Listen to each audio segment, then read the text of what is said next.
మనం ఎందుకు సృష్టించబడ్డాము? ఈ ప్రశ్నకు సమాధానం నబూవత్ మరియు రిసాలత్‌లో ఉంది. ఈ ముఖ్యమైన విషయాన్ని మరియు మొదటి వహీ ఎలా అవతరించింది, ఇఖ్రా అనే పదంతో ప్రారంభమైన ఖురాన్ సందేశం వెనుక ఉన్న కథను తెలుసుకుందాం. ఖురాన్ ఏ పరిస్థితుల్లో అవతరించింది, మొదటి వహీ ఎలా వచ్చిందో, ఖురాన్ అవతరణ ప్రారంభమైన ఆ మహోన్నతమైన క్షణాన్ని తెలుసుకుందాం.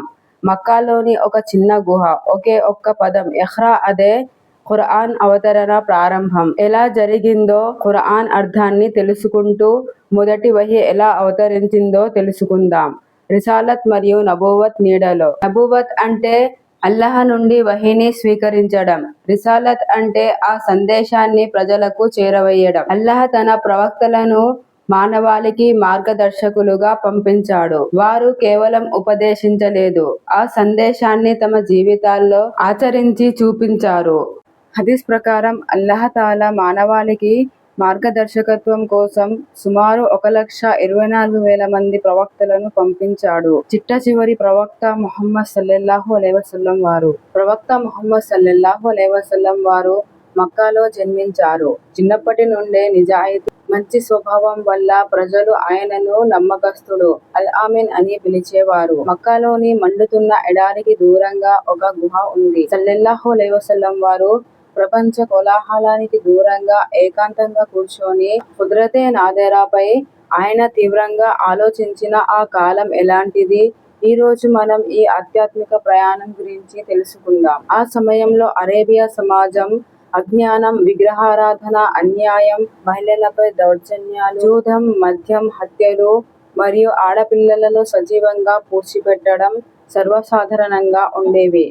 ప్రజలు సత్యమార్గం నుండి దూరమయ్యారు. అలాంటి పరిస్థితుల్లో అల్లాహ్ తన చివరి ప్రవక్త ముహమ్మద్ సల్లల్లాహు అలైహి వసల్లం వారిని ఎన్నుకున్నాడు. సల్లల్లాహు అలైహి వసల్లం వారు ఆ వాతావరణం చూసి కలత చెంది ఎల్లప్పుడూ ఏకాంతాన్ని కోరుకునేవారు. సల్లల్లాహు అలైహి వసల్లం వారు కొన్ని రోజుల పాటు సరిపోయే ఆహారం, నీరు తీసుకొని మక్కా సమీపంలోని హీరా గుహకు, గారే హీరా వెళ్ళేవారు. అక్కడ కూర్చొని సల్లల్లాహు అలైహి వసల్లం వారు కుదరతే నాదరాపై ఆలోచించేవారు. కుదరతే నాదరా అంటే ప్రకృతి యొక్క అద్భుతమైన, అరుదైన దృశ్యాలు. గుహలో కూర్చొని ఆయన ఇలా ఆలోచించేవారు: ఈ ఆకాశం ఎటువంటి ఆధారం లేకుండా ఎలా నిలబడి ఉంది? ఈ సూర్య చంద్రులు తమ సమయానికి ఎలా ఉదయిస్తున్నారు మరియు అస్తమిస్తున్నారు? ఈ మొత్తం విశ్వం యొక్క వ్యవస్థను ఇంత ప్రశాంతంగా నడిపిస్తున్న ఆ ఏకైక శక్తి ఎవరు? ఇది కేవలం ఒక ఆలోచన మాత్రమే కాదు, ఇది ఒక లోతైన ధ్యానం. రాబోయే ఆ గొప్ప సందేశాన్ని, అంటే ప్రవక్త పదవి, నబూవత్ యొక్క బాధ్యతను మోయడానికి ఆయన హృదయం లోపలి నుండి సిద్ధమవుతుంది. ఆ తరువాత ఒక శుభదినం వచ్చింది. సల్లల్లాహు అలైహి వసల్లం వారి వయస్సు 40 సంవత్సరాలు. అది రమజాన్ మాసం. ముహమ్మద్ సల్లల్లాహు అలైహి వసల్లం వారు ఎప్పటిలాగే హీరా గుహలో అల్లాహ్ ఆరాధనలో మరియు తీవ్రమైన ఆలోచనలో మునిగిపోయి ఉన్నారు. అకస్మాత్తుగా గుహలోని చీకటిలో ఒక వెలుగు ప్రత్యక్షమైంది. ఆయనే అల్లాహ్ యొక్క అత్యున్నత దైవదూత హజరత్ జిబ్రీల్ అలైహిస్సలాం. జిబ్రీల్ అలైహిస్సలాం ఆయన ముందుకు వచ్చి ఇఖ్రా అంటే చదవండి అన్నారు. ప్రవక్త సల్లల్లాహు అలైహి వసల్లం వారు నాకు చదవడం రాదు అని సమాధానం ఇచ్చారు.